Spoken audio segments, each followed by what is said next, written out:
What it do, man? It's back, me and you, man. Set you up. Hold on.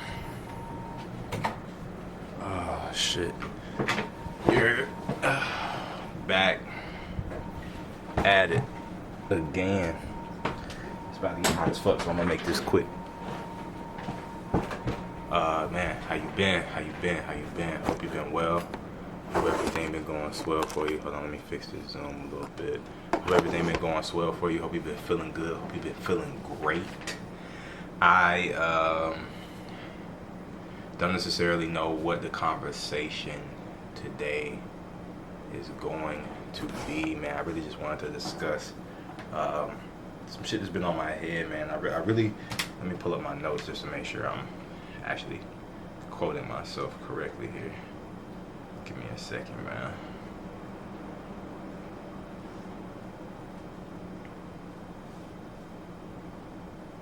There we go. Yeah, man, I really wanted to talk about authenticity and like transparency and like what I really wanted to do with the channel. So the main reason that I created this channel is that I wanted to begin to display like social media shit in a focus.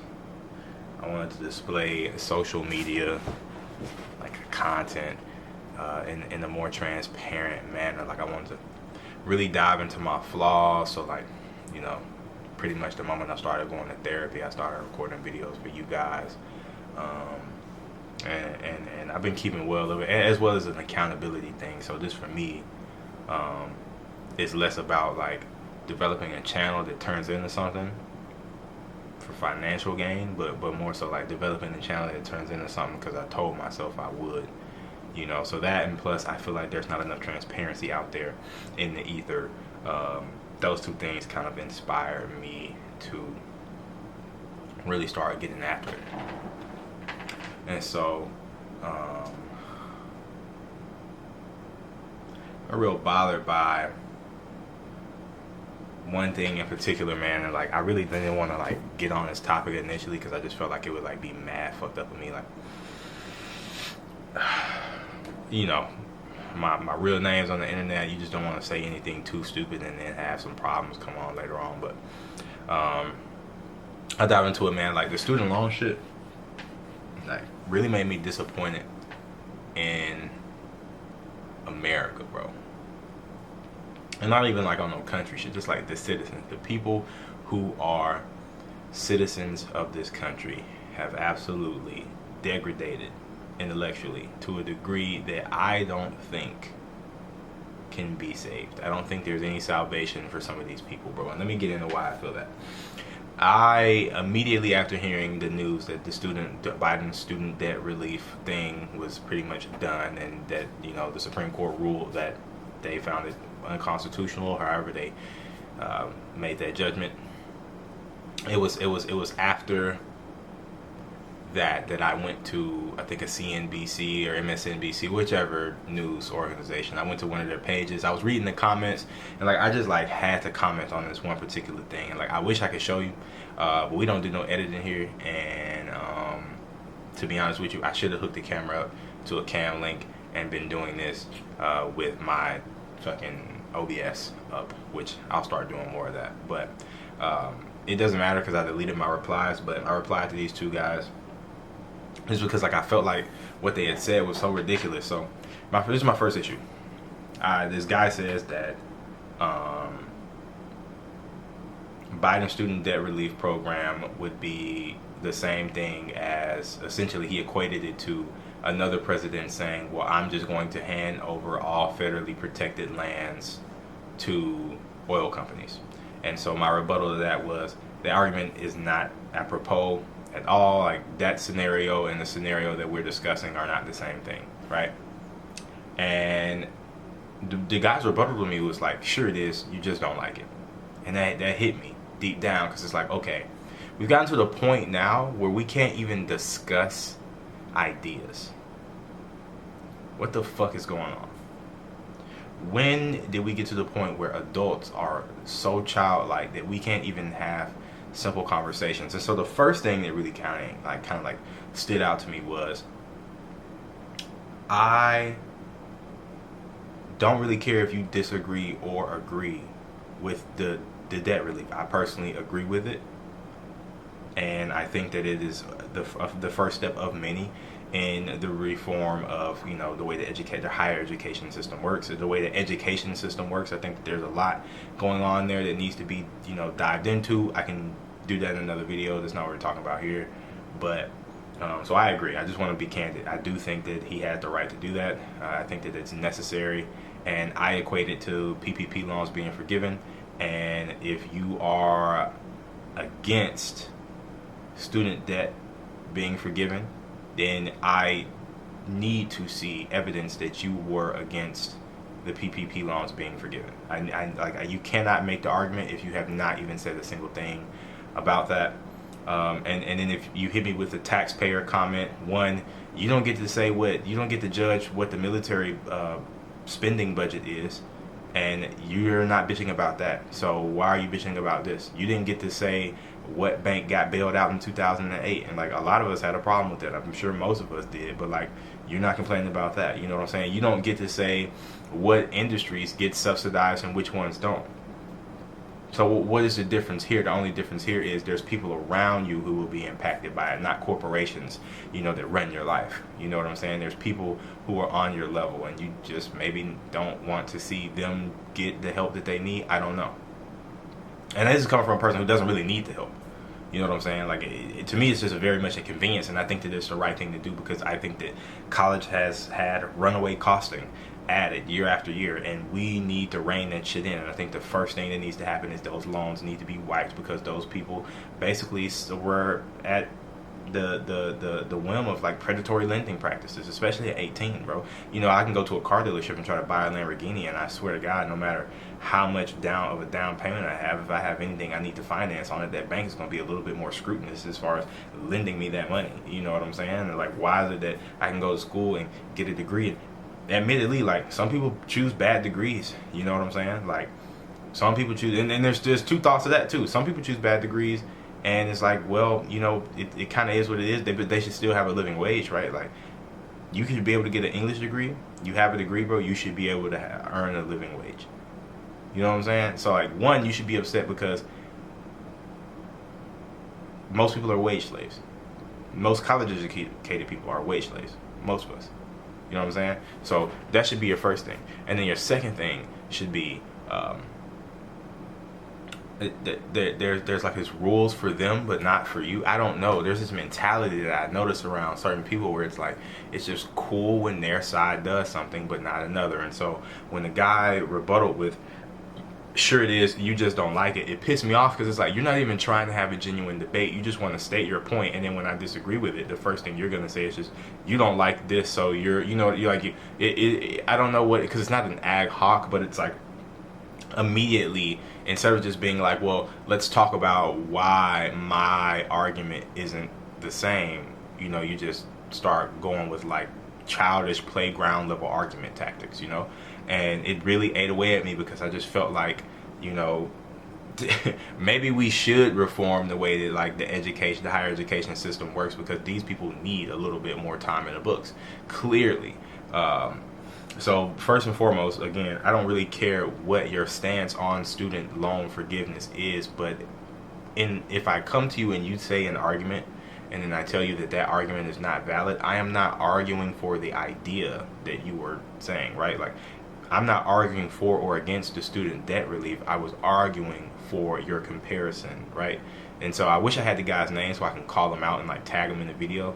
But at the same time, like I said, bro, I use my real name here, so I don't really want anything to like bite me in the ass. But I just really wanted to say that I don't think people have the debate skills and the communication skills they need to elaborate on their ideas, man. And it really ate away at me. The second comment was a gentleman basically following up and saying the same thing, and saying that if a president does something that you like, and then another president comes behind and does something you don't like, yada yada yada.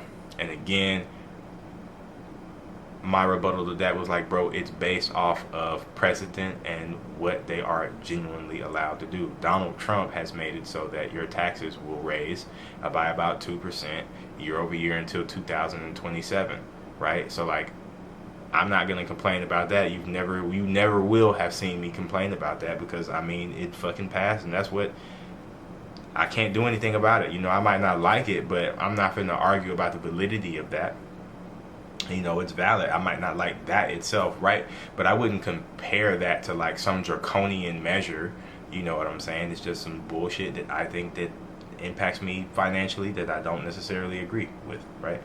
And I can separate those ideas. I don't have to be full on, you know, gung ho because my team didn't pass that bill, it's wrong or whatever. I don't know what I'm trying to say here. I'm getting lost in the sauce, but there's just too much Teamster level shit, right? Like, everyone has their own silo now, you know?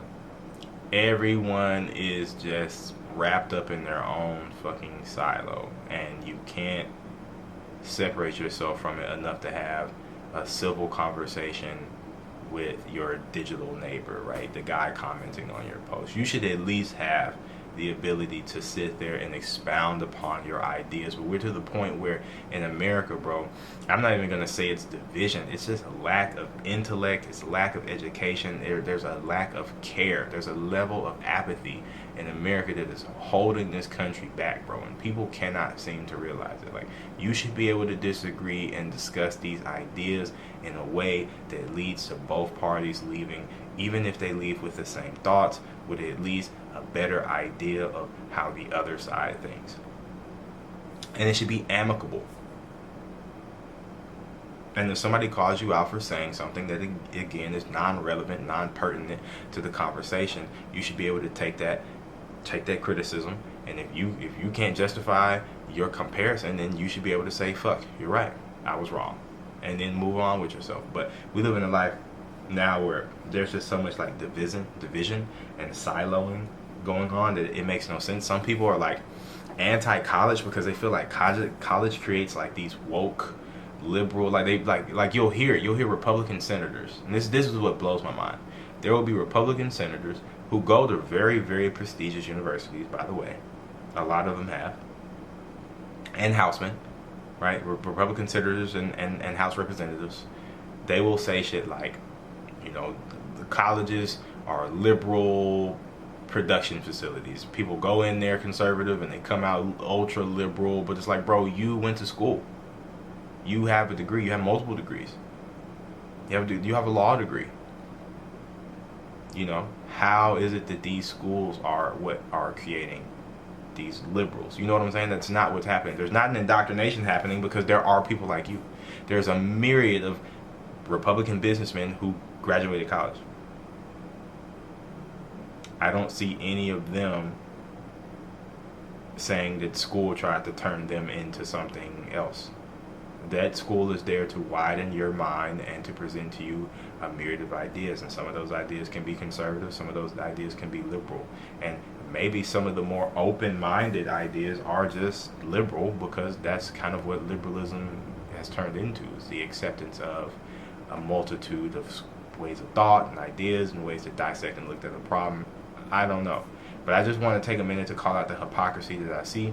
There's a lot of people that are talking about this student loan shit as if, you know, that relief for people, which would have totaled about $400 billion, is, you know, somehow unjustifiable when, you know, Congress in the dead of night voted to forgive like $700 billion worth of PPP loan.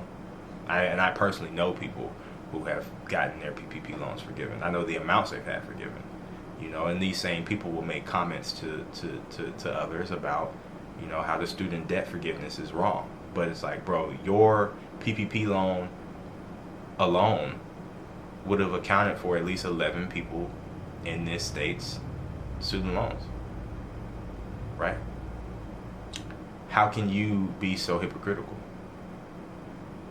And that's really my point, man. It's like we're so siloed in the way that we digest and consume information that we are unable to really critique ourselves and look at our own biases. I pride myself on being able to dissect my own beliefs and look at them. And sometimes it takes me longer than I would like, but I pride myself on being able to look in, examine my own thought patterns, examine my own beliefs, and then eventually come out with, you know, a better viewpoint, a more bird's eye view, and not be so down in the weeds of my beliefs and my feelings and emotions. You know, it's so funny that the emotionless people, those who praise stoicism and say that that is the way forward, seem to be the most emotional when you critique their ideas.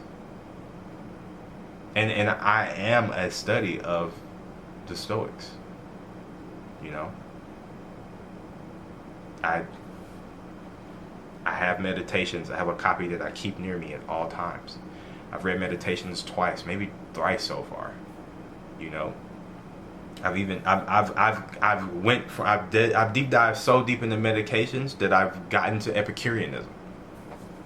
You know, I'm a full believer in the power of philosophy and how we can use it to guide our lives. So like, I don't think that, you know, wanting to adopt Stoic tendencies is necessarily a negative thing, but I think that adopting this Hippocratic, you know, mentality that we tend to have now, this like hyperbolic rhetoric that we tend to like spew out on the internet, it's a problem.